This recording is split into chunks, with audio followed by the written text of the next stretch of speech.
Hello, everybody. This is Beef and the Deuce podcast. I am the Deuce, coming at you from YouTube. Check us out on YouTube, Beef and the Deuce podcast. Also, X, Twitter, Beef and the Deuce podcast. I was just at Clifton Forge, their mill, yesterday, in the restaurant. It's an amazing place, Clifton Gorge, by Cedarville, Ohio. Check it out. Beef, how's your day going? Oh, well, you're out there enjoying just insane good food. Oh, amazing, amazing. I'm just out here adulting and just all this fun stuff. So, but I'd rather get my oil changed like you did. That sounds like a lot more fun than what I did. Yeah. Go get an oil change. Do every errand. Yeah, you're hot. You're hot. No doubt. Yeah. It's been a day. Okay. So, old Klatt, our guy, came out with his top 25 college preseason picks, 1 to 25. Bob, down in Florida, you got your IPA in your one hand ready to go for this because you're going to need it. In fact, I recommend getting another IPA for the other hand. Yes, get just double fist all the way. And hopefully, you're nowhere near a ledge. His number one pick is the team from College Station, Pennsylvania, the Nittany Lions of Penn State University. You're shitting me. No, I am not. No, I am not. Number one. Does he give any reasoning, or is it just a list of a list? He thinks that, and I think in certain ways he's correct. He says that Penn State has used the Ohio State-Michigan model of getting their people to stay instead of graduate and go to the draft, which is what does he say the model is? Like, Michigan NIL money, or? Well, I don't know how they got it, but basically, and it's true, Michigan the year before kept a lot of their people that could have gone to the draft. They stayed. And the same thing happened last year with the Buckeyes. A lot of people decided to stay and try to get that natty, and of course they did. And that's happening a lot. They have a lot of people that could have gone have stayed. So basically, it's a huge veteran group and culture. So I would agree that he did that. Got a new defensive coordinator, that traitor, Knowles. They improved what was probably their weakest point, which was the wide receiver core. Not saying it's a great core, but when in the playoffs you're playing Notre Dame and none of your wide receivers catch a football, that's pretty damn bad. Let alone try to throw it to them. Yeah, right. Well, right. Right. Well, they weren't open. Yeah. Yeah. So all that stuff and the returning quarterback and all that. And so I sort of agree with that, but then I know what you're going to say, and I agree. And he said it too. They cannot get over the hump. They've not been able to beat the Michigans, not been able to beat Ohio States. And, when they came up against Notre Dame, it was not pretty. Yeah, it was a close game, but it was not pretty. It was their game to lose, and they lost it, basically. Yeah. Basically, the mantra is that Penn State can beat the teams they're supposed to beat, and they do a good job of that, but they can't beat the teams that they are going to have a problem with. They just don't. And that was the argument with Ryan Day for a hot second was, right? His Big Ten record is this, but his record against Team Up North is this, and blah, blah, blah. And then now all of that talk is gone. Yeah. So it is almost completely eliminated. Yeah, so and James Franklin hasn't even done it. So I would say he hasn't done it. Klatt seems to think he can do it, and this is his year to do it. I say, well, good luck for them, I guess. I don't agree with it. But I'm wondering here, before you comment and blow your stack on this, is James Franklin their version of John Cooper for Ohio State? Yeah. Yeah, I think so. You know what I'm talking about, right? Yeah, oh yeah, absolutely. Cannot get over the hump of the big games. Absolutely. And it's shown. Yeah, like your argument for them is, well, they beat SMU and they beat Boise State. Right, they're supposed to. Okay, you're supposed to. Right. You were massive favorites in both of those games. Massive, yeah, massive. Like at very least, I think they were 3-1 to win. Yeah, I mean, something like that. Yeah, no one gave any. So yeah, you're supposed to blow the brakes off those teams. Yeah. You play in the best conference in college football. Yeah. You're supposed to beat them. Mm-hmm. And you're also, I mean, outside the Boise State game, I mean, the ranking systems, it is what it is. Mm-hmm. But if it was in any other playoff style format, Penn State's a higher ranked seed. Yeah. Regardless. But then it comes to, like you said, the Notre Dame game and the CFP. And then in the regular season, like they're not beating the teams that are better than them. Right, or even listed as good as them. Exactly. And I would argue with Joel Klatt that if this is the same team from last year, they didn't do anything last year. They lost to the teams that were better than them. But he would say they've improved their wide receiver group. Not perfect, but it's better. And he thinks Knowles is a good pickup for them defensively as a coordinator, which I agree. I agree with half of that. Okay. I agree with the Knowles aspect that defense now is probably going to be a lot more aggressive, similar to obviously the time that Knowles had with Ohio State. So I would be curious to see the defensive side of things. I still don't believe in the offense. But I think the defense will be obviously better. I think the scheme and everything would be better. How are they going to replace Warren? Warren was like their mega offensive threat, right? Yeah, and that's the other big question with said offense is who's Tyler Warren? Right. Who's their next Tyler Warren? Because we have seen, I mean, in the last handful of seasons, you can argue, there hasn't really been like a big name Penn State receiver. Right. That has kind of just taken control of the offense, or an offense from Penn State that just feeds receivers. You don't really see it. Mm-hmm. You see a lot of ground and pound, you see a lot of short throws, but you don't see a lot of like passing yardage. Not a lot of downfield passing. Exactly. So yeah, you could have better receivers, and that's fine. That is what you're supposed to do. Right. But if you're not going to use them, it means nothing. It means absolutely nothing, because if you don't throw the ball down the field, or hell, throw a deep fade that actually connects more than once, it's not going to mean anything. Right. So I still feel like it's still kind of a one-dimensional type offense with a mix of pass, rather than them wanting to go pass heavy and not run the ball as much. Mm-hmm. It just that doesn't sound like something Penn State does. Mm-hmm. Okay. That's interesting. It's very interesting. Yeah, that he'd be number one. This team would be number one. Yeah. Interesting, because Klatt's typically a Buckeye-ish fanboy, if you will. Well, let's go number two here. Okay. Number two, he has Texas. Kind of figured. Yeah, he believes this is Arch Manning's year. Arch Manning's his preseason Heisman runner or candidate. So for him, it's all about Arch Manning, and that's pretty much it. Yeah, I mean, I don't know about two, but I feel like top five is fair. Okay. I don't know about two. I know the unknown with Ohio State's real, because you're replenishing 14 plus positions. Right.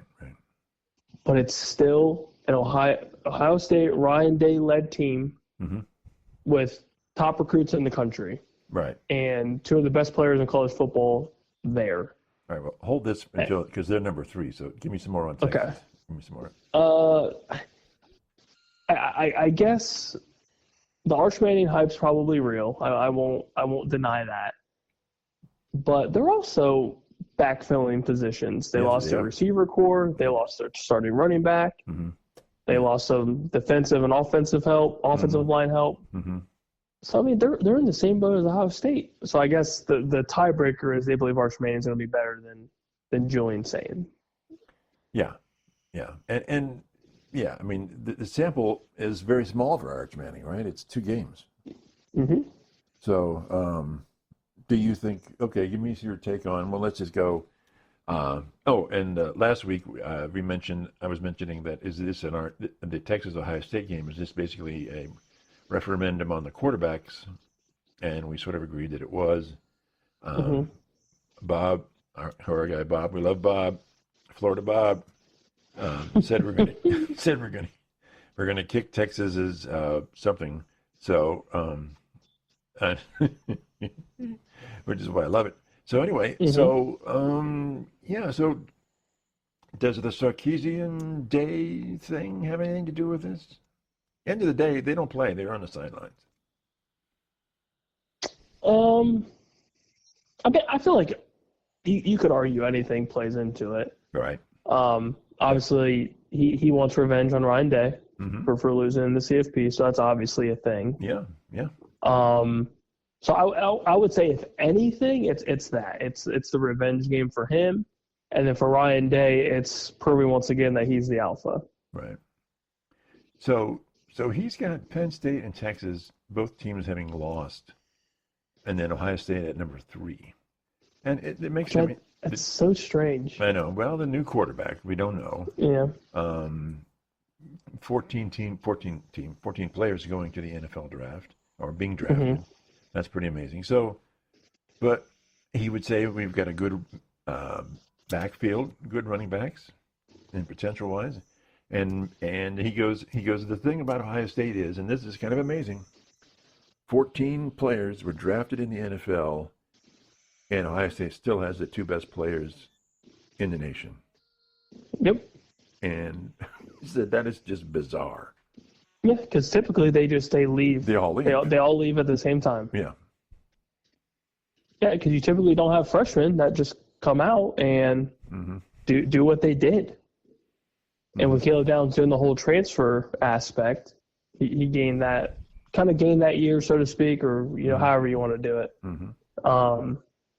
But, yeah, I mean, at the end of the day, now this may be just the old school mindset, but I feel like if you are the defending national champion, you should be number 1. Nobody has beaten you yet, and you're going into the season as said national champion. You deserve the 1 spot until somebody knocks you down. So you're saying, let's say all 22 starters leave. Basically, your entire starting lineup leaves. You would still say that team is the number 1 team. Yeah, until somebody knocks you down. But the team That's is gone. how I feel. The championship team has gone. But the coach is still there. Well, yeah. Okay. Well, that's how I feel. I feel like until somebody knocks you down, that is you. Okay. You are the team. So you would have OSU number 1. Then where would you put Penn State? 3. 3, and then Texas 2. I'll put him 3. Texas 2. All right. Then he has Oregon number 4. Okay. Interesting. I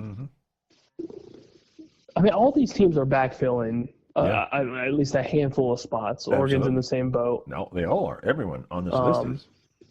So I'm going to safely assume that you have a mixture of transfer portal hype, Dan Lanning hype, and just the fact that there's really no teams out there that just scream top 5. I feel like it's kind of by default, almost kind of like a crapshoot from I would assume 4 down, because you could throw in Georgia, you could throw in. Well, let's go to number 5, because he throws in Clemson at number 5. Yeah, I mean, they do have a lot of returning guys, so that makes sense. He thinks they have a good shot at national champions, not just making the playoffs, but being the national champions. Yeah, maybe. I mean, they benefit from playing in a weak conference. Yeah, but they still have to play in the playoffs. Yeah, they still have to go in the CFP. So at least from that aspect, they get a decent seed going into said playoff. Maybe possibly a top 4, depending. Well, didn't they play Notre Dame and got not so good? I'm kind of surprised Notre Dame isn't in that mix. Well, in the top 5. Well, just hold your horses on that one. So I'm just jumping. You're just ruining my list here. So let's say Dabo does win the national championship this year, right? Okay. Is he number 2 behind Mr. Alabama? All-time kind of thing? College coach? You could argue it. Well, that's yeah. Yeah, you could argue because for me, I think because Kirby's got what, Two. Two? At least two. I know two. And then that would make Dabo have three to four. Yeah, something like that. Yeah, a lot. Interesting. Yeah, I mean, if you're going off the hardware, then yeah, he would be numero dos. Okay, but let's argue the point of Urban Meyer then, because he would say with I can't think of the Alabama coaches, Saban. Mm-hmm. He would say he won a lot, but he won with different teams, different personnel lineups, Mm-hmm. which makes it even more, because that's not just one group of players, but different groups of players. Mm-hmm. But isn't that the same thing with Urban Meyer? And in two different teams? Yeah, I mean, Urban's He's got definitely three. within the top three. Definitely within the top three. So give me your top three. I would say Saban's obviously one.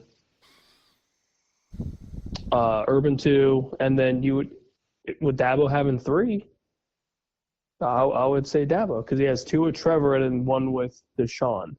What about a guy named Woody Hayes, who has more than maybe? Oh Jesus! If we're going way back, yeah, then Well, that changes everything. he doesn't have as many as Saban, but he's the next in line. With different teams, very different teams. Different teams. That's a good I realize point. we're going before your birth, and so you don't care about it, but I thought I'd bring it up. Oh, I care enough. I care enough. Fair enough. Just not, Yeah, I mean that makes it's a whole other argument because then you would sprinkle him at two then. Then are you legitimately saying two then? Ooh, that's tough. That is tough.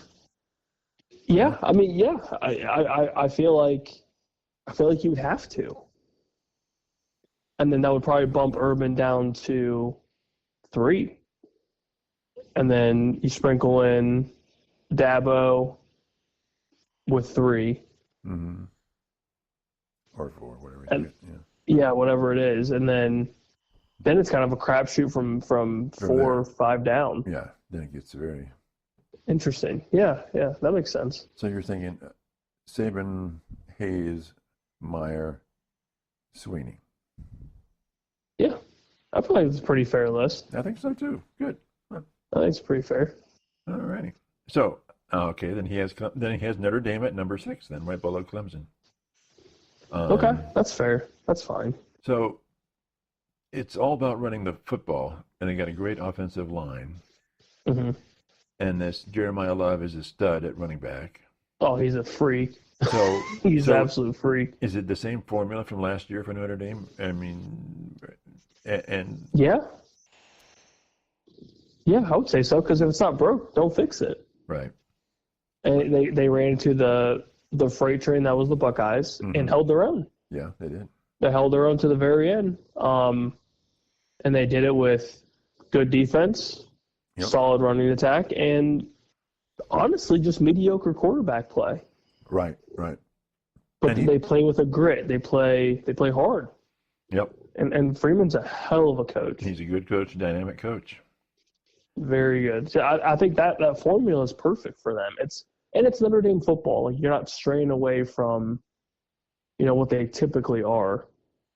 And I feel like Freeman's kind of embodied that and then some. It's kind of thrown like his own little twist to it. Right. And I feel like the guys just they play for him. They love him. Like they don't want to disappoint him, so they play for him. Mm-hmm. And I think that's. I mean, obviously it worked. It worked for them. Freeman made a CFP championship game in 2 seasons, 3 seasons. Like that's crazy. Yeah. Former assistant. So I would say that's fine. Yeah. Okay, so that's the top 6.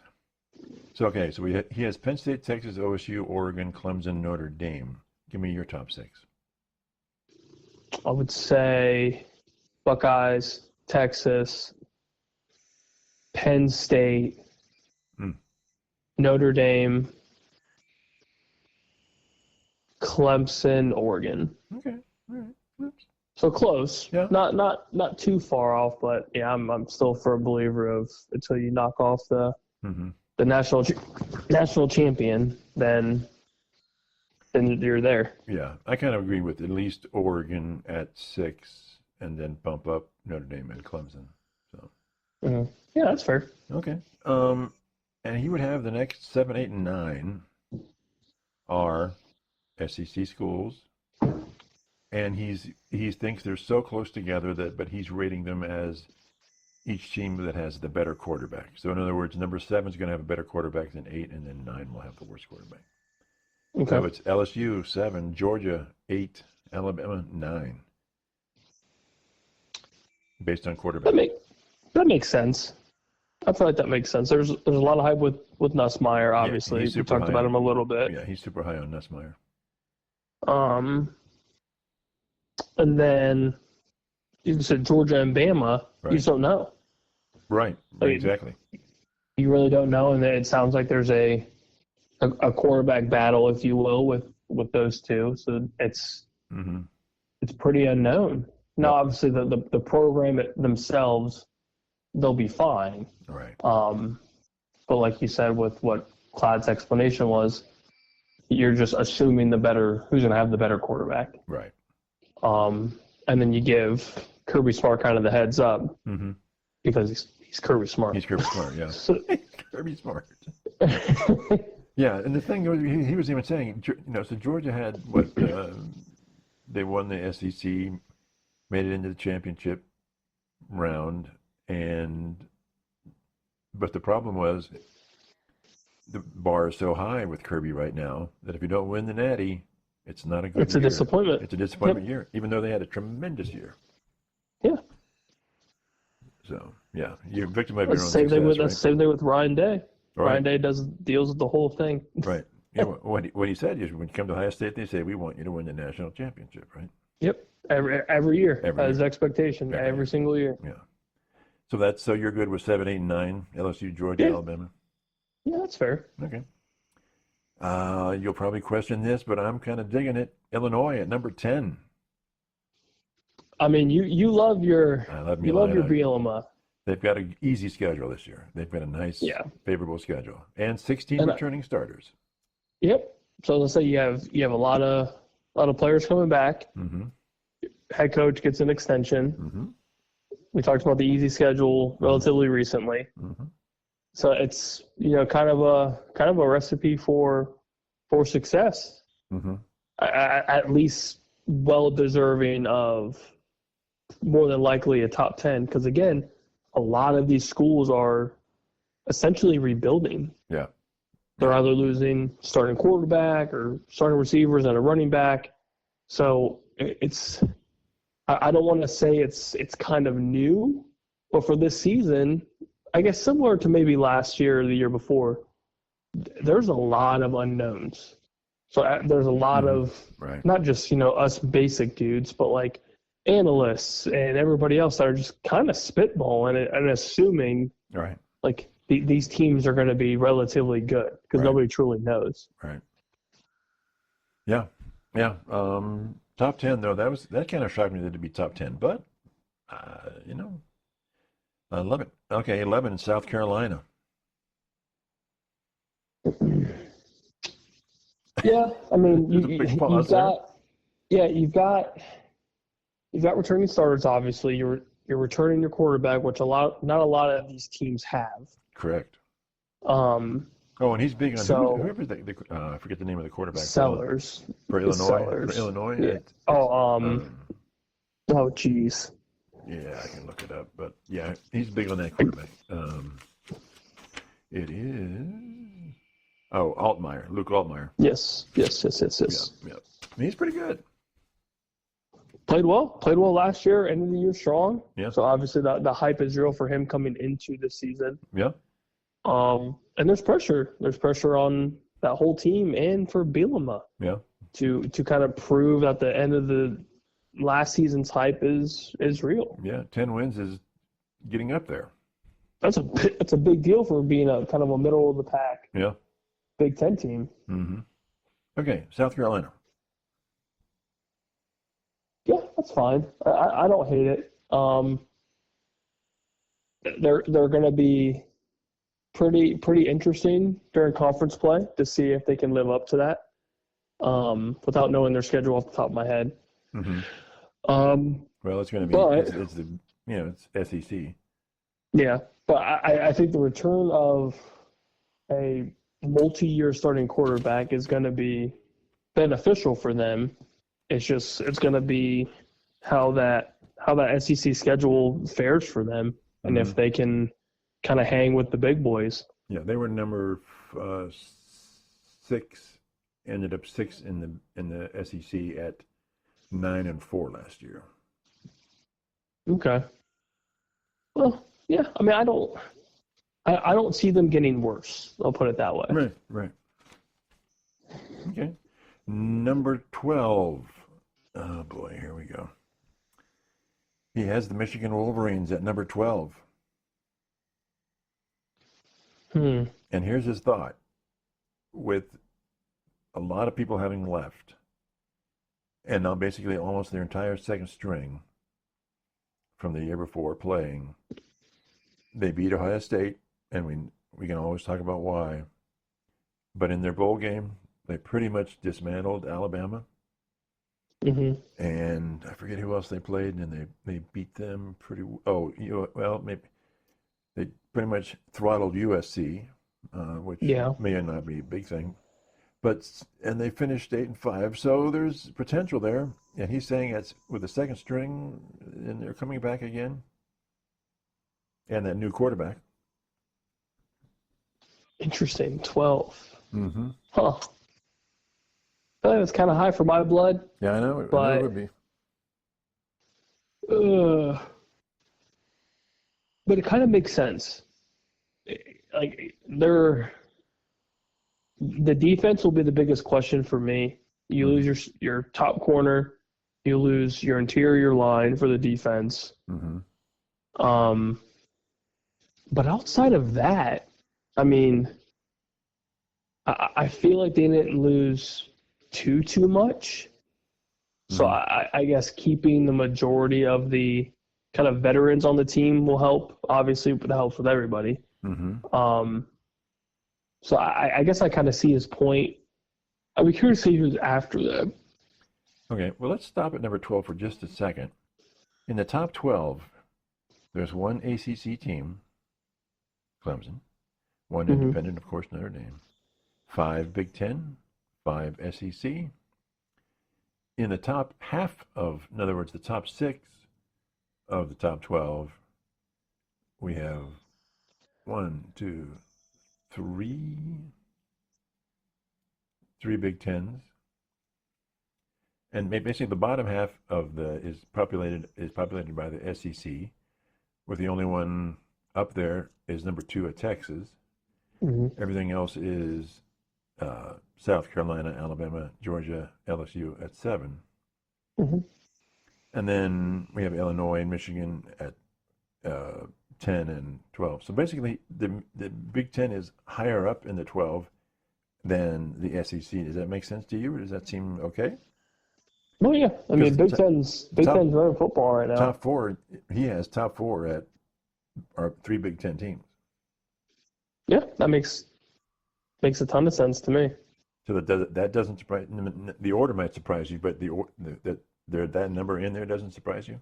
Yeah, you can interchange the order, but I think the amount of Big Ten teams, it doesn't surprise me. Okay, all right. Just thought I'd bring that up. Yeah. 13, Florida.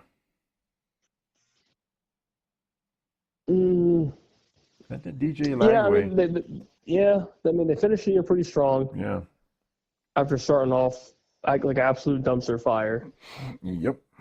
The head coach has got something to prove. I don't see any argument against it because of how they ended last year. Right.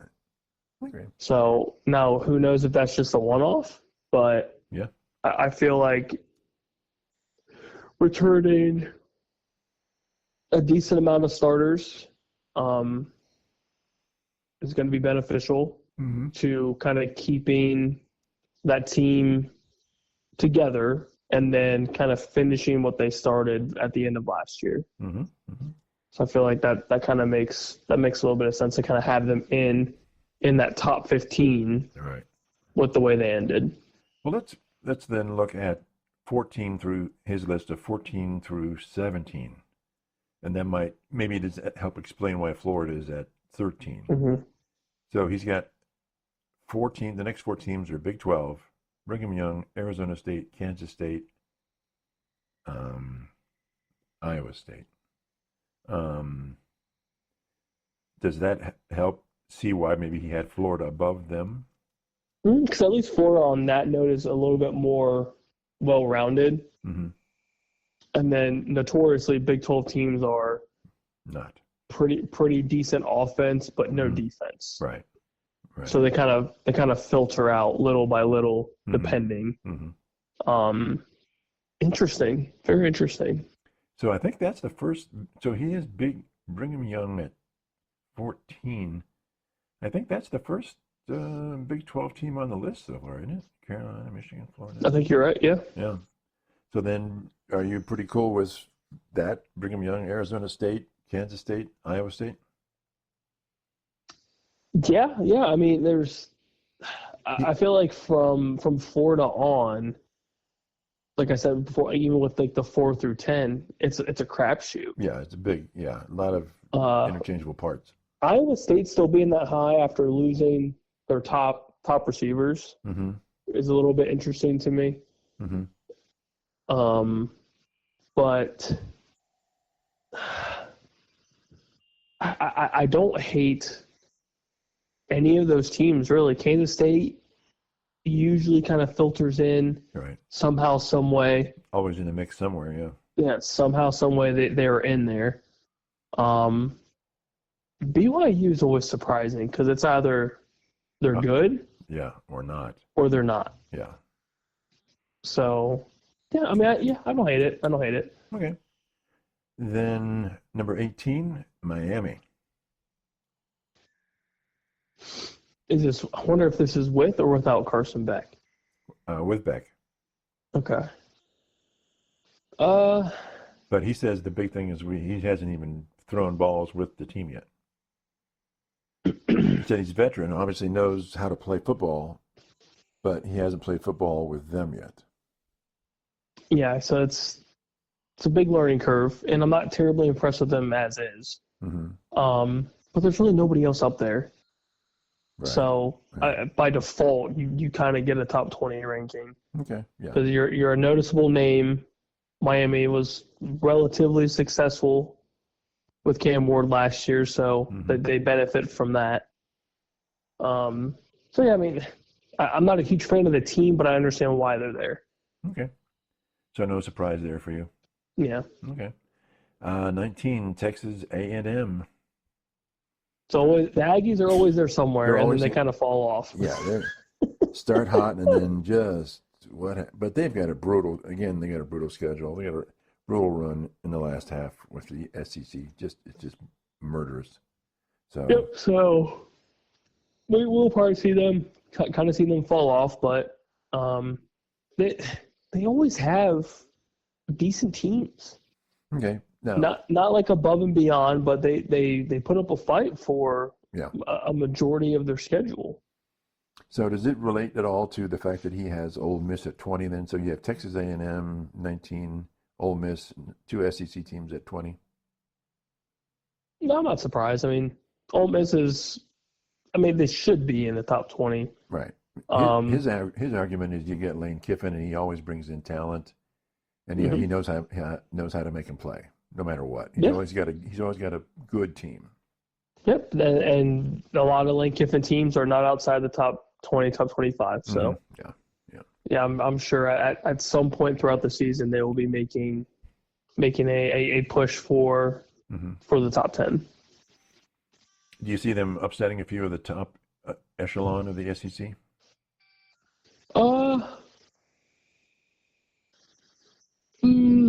Yeah. I mean, I could see them beating like a Bama.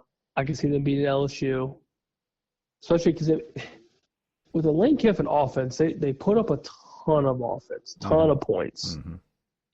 It's always hit and miss with their defense. Right. Because they get into these shootouts, and that's why you see a lot of these like Ole Miss games are in like the high 30s, mid to high 40s. It's insane. And who knows with DeVore if Bama's going to turn out to be anything. Right. So that's obviously a big question for the Bama faithful. LSU, the hype is basically just around Nussmeier carrying that team and proving that Coach Kelly deserves to stay there. Yeah. So he's kind of sort of fighting for his job. So yeah, I mean the SEC outside of Texas, Georgia, it's up for grabs from 3 down. Okay. In my opinion. Okay. So 19 and 20, Texas A&M and Ole Miss, you're pretty much good with that? Yeah, it's fine. Okay. 21 is Indiana. Your boys. Okay. Old Signetti, what do you think? Do you think it's deserving? Boy, I don't know. A lot of people graduated, a lot of people moved on, but they retained a pretty decent amount, and they got a quarterback from one of the lower tiers who was extremely successful. I can't think of his name, but he had won 2 national championships in the what's below the the FCS. No, yeah, the FCS. Yeah, 2. Yeah, I can't remember the school, but and he's already played 55 games coming into this year for Indiana. So we got some experience, which is always helpful. So 21. I haven't checked their schedule. I don't know exactly what they're headed for schedule-wise. But, I mean, if you're saying that Ohio State should be number 1 because they were the national champion and Indiana made the playoffs last year, sure, why not 21? Is that okay? Yeah, I mean, would you argue maybe putting them higher than the Big 12 teams?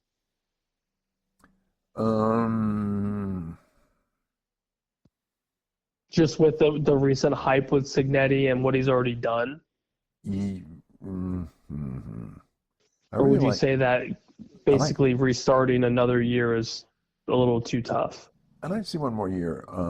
I like Arizona State. Arizona State's pretty good this year too. They're sneaky good, especially last year. Seeing what they did, was surprising. We're going to get down to it, but we're getting close to. Well, let's just keep going. We'll talk about. I'd say they're in the mix with the Big 12. They're in the. I think they would be favored if they were in the Big 12. Does that make sense to you? Yeah, that's fair. Okay. 22 is Auburn. Oh, War Eagle, huh? Yeah. He thinks they're up and coming, and they did really good in the recruiting this year. That's all he's basically saying. They're pretty good. I mean, I mean, if that's what he's basing it off of, and I mean, there's really nobody else out there, and you're kind of going off of what can be, then it makes sense. But they were 5-7 last year. Did not make a bowl game. So he's definitely banking on whoever they've brought in. Yeah, big time. Is game changing. Yeah. Okay. Well, we'll believe old Joel Klatt. We'll see. We'll put an asterisk on that one. Okay. Iowa. He has 23. Iowa. He thinks. I mean, they sneak in. They always sneak in. He thinks Iowa's going to beat Iowa State. That's going to be Iowa State's Waterloo game. But he thinks that Iowa's going to take him.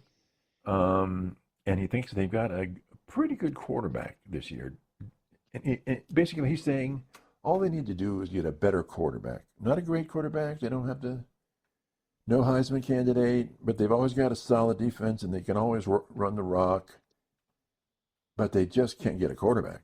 So he thinks this quarterback is pretty good, and he thinks if they're pretty good, then they could be in the top 25. Yeah, I mean, if you can average more than 12 points a game, you're going to win a lot of football. Yeah, that's true. And they were winning a lot of football and barely breaking 2 touchdowns. Yeah. Yeah. So, I mean, I agree with that. They had a ton. They had 3 losses by 3 points or less. Which is insane. Yeah. So if it's insane. I know. So if they can get a quarterback that's better, maybe they can flip those games. Yeah, and then they got a new offensive coordinator. Mm-hmm. So maybe that changes some things. Yeah. Yeah, I mean, that's fine. And Iowa, for the most part, squeaks into the top 15, maybe top 10, depending on how the schedule falls for everybody. Yeah. And their defense is gross. Every year, it's always good. Mm-hmm. So, Iowa should definitely be in the top 25 mix. And they were 8-5 last year. So, whatever. I still think with no quarterback. Yeah. But I still like Illinois over Iowa. But okay, that's easy. Okay, 24 is Baylor. They finished hot last year, and he's basically banked on that they won their last 6 games, and he thinks they're up and coming. If they can get a defense, it changes that whole conference. Yeah. I mean, if one of those teams gets a relatively decent defense, they can easily pull away. Okay. But yeah, I mean, Baylor did finish hot, so I can understand the possible hype with them. Mm-hmm. So yeah, I guess kind of wait and see how the whole conference pans out. But yeah, another high octane offense, kind of sort of Swiss cheese defense, which is the definition of the Big 12. Yeah. Okay, and he has Oklahoma at number 25, and he says their biggest problem is going to be they have a brutal schedule this year. Yeah, I feel like we do it a little bit to what they had, and it's not ideal. Yeah, it's not ideal. It's almost kind of like a pity award. Like, here, take this pre-top 25, but it's not going to last. Yeah, give them that participation award, will you? Oh boy, yeah, it's ugh. I don't know, and I feel like they did just give is it Venables, head coach? I feel like they just gave him an extension, if I'm not mistaken. Okay. Which is interesting because they haven't really done much. Yeah. So they squeaked into they squeaked not in the playoffs, but they squeaked into a bowl game, and then they lost their bowl game. So they were 6-7 last year. Okay, which is definitely not up to OU standards. No. So it's interesting. No. Interesting. Okay, guess we'll have to wait and see, but that's okay. Right. So any surprises? Anybody you would put in and say, no way, this team should be in, this other team should be in? I think I shouldn't be surprised that they're not in, but I would have assumed maybe you would see a USC squeak in, just because of Klatt's kind of love for the Big Ten. Yeah. And Lincoln Riley kind of being this possible offensive guru, if you will, but they've also kind of just completely fallen off. Yeah, I think they've got a lot of proving it to do, don't you? Yeah, so I would say if any year for Lincoln Riley to prove anything, it would probably have to be this year. But I'm not. I wouldn't say that I'm terribly surprised at any of the teams, especially with the ACC, because the ACC is just meh. Right. And then I guess if there was a team that I could see somebody throwing in the top 25 mix would be North Carolina because of the Belichick hype. That would be it. Okay. But that's a stretch. Like I am pulling thin. Mm-hmm. You are. Because Florida State's terrible. Like you don't expect them to be anywhere close. Mm-hmm. So if I'm pulling for anything, I could see a little bit of ACC hype with them. But outside of that, maybe like a Boise State, since they made a little bit of a run, but they lost their guy. They lost the guy. So I mean, with Genty gone, who knows what the hell they're going to be? Who do you think? Who do you think is in line for that 5th guaranteed spot?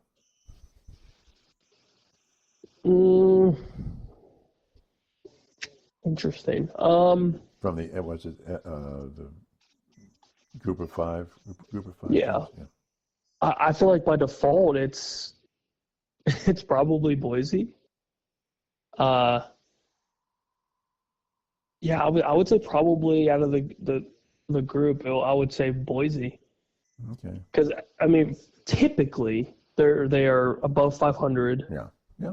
well above 500, and they're a traditional good team. Mm-hmm. And they always run the ball pretty well. So outside of the outlier, which is Ashton Genty doing what he did, I feel like they recruit well in that backfield. I feel like SMU's kind of SMU's in the what? ACC. So they're not they're not in the group. Yeah. So yeah, I would say Boise State by default, at least for now. Now, where's Utah? Is Utah in the ACC as well? I thought they were in the Big 12. Okay, right. Okay.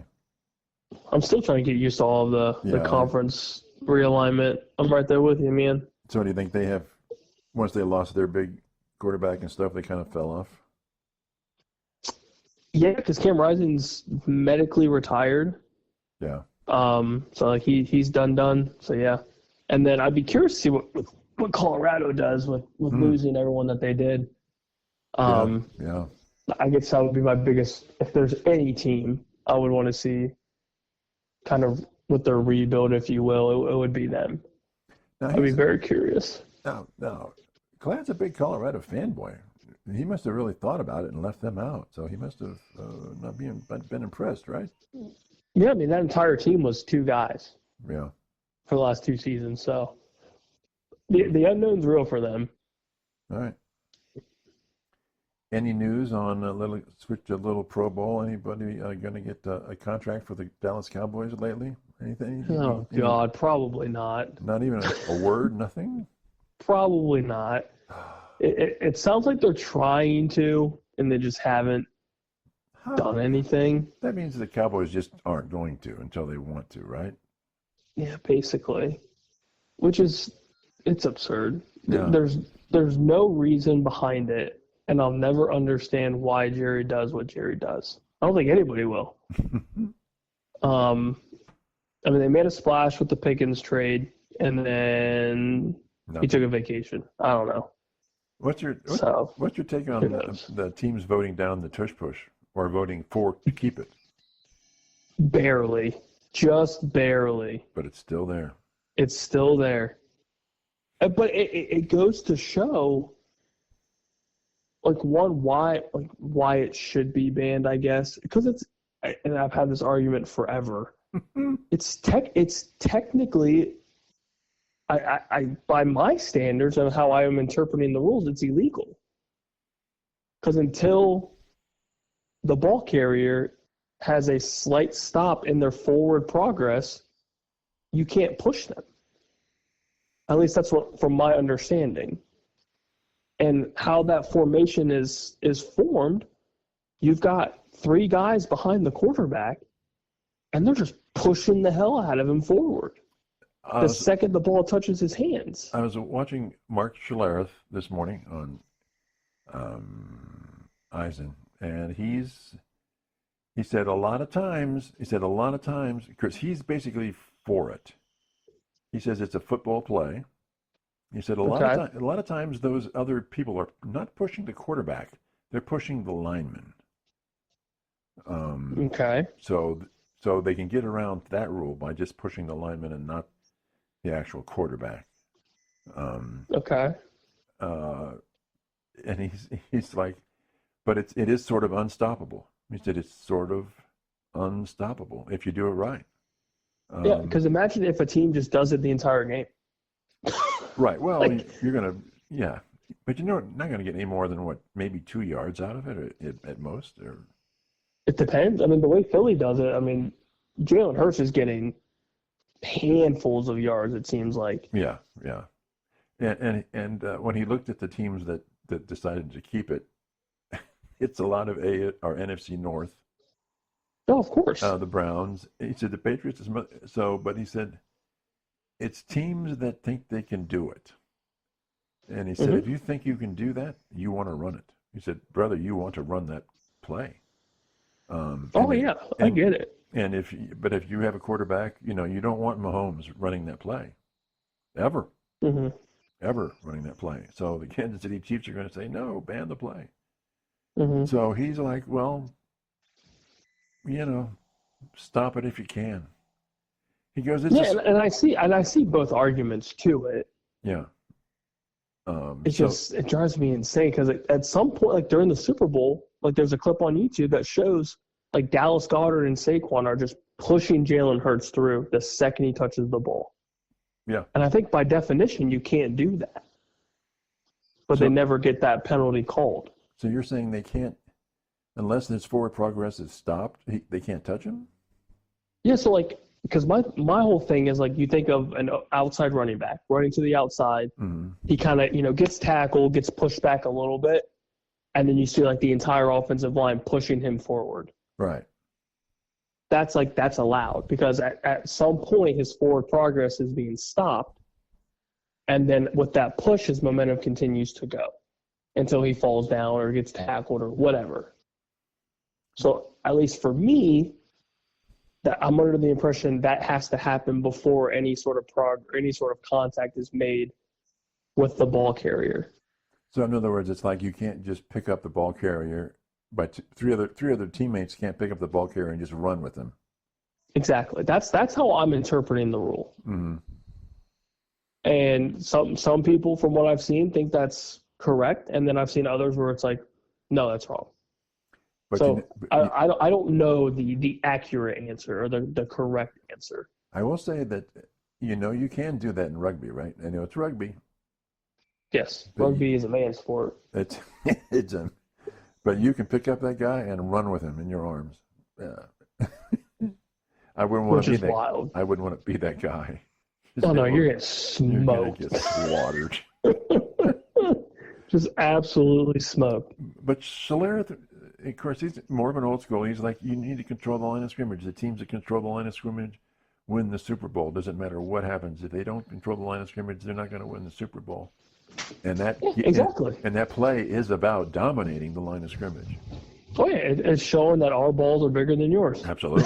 as somebody says it. Yeah. It literally, that's what people say. Until you can stop it, yeah, we're going to continue to run it. And it's funny because I want to say it was the Packers franchise that wanted it banned for like injury purposes or some BS. Like I don't want it banned because of that. I just want it banned because I think it's technically against the rules.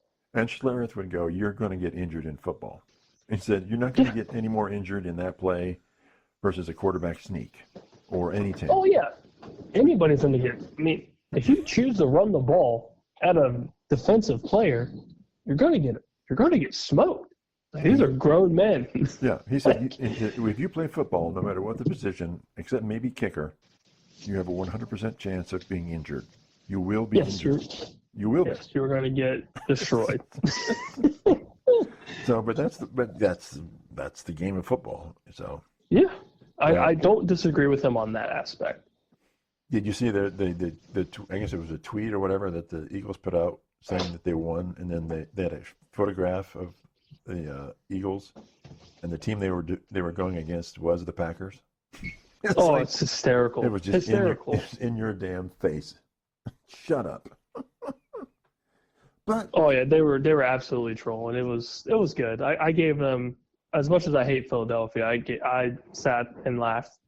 Yeah. I was like, that's pretty good. And he's like, and Schlereth would even say the Eagles have the best offensive line in football. They do. They've arguably got the best team in football. Well, yeah, but he said that's because they have the best line, defensive and offensive, in the game. Oh, their front five on that offensive side of the ball they're insane. He said even with Travis Kelce, is it Travis Kelce? Jason Kelce leaving, the fellow they brought in, first-year guy, didn't miss a beat. Nope. Didn't miss a beat. Filled right in and did his thing. It was impressive. Yeah. And since I have to deal with it twice this season, it's terrible. Shouldn't have brought that up, but anyway. It's brutal. It's just brutal. Okay. All right. So we're done for today, and we'll talk to everybody later. Check us out again on, this is on YouTube, of course. Like us and subscribe if you feel like it. And Twitter. That's where the Beefer rocks and rolls on it. Talk to you guys later. Bye.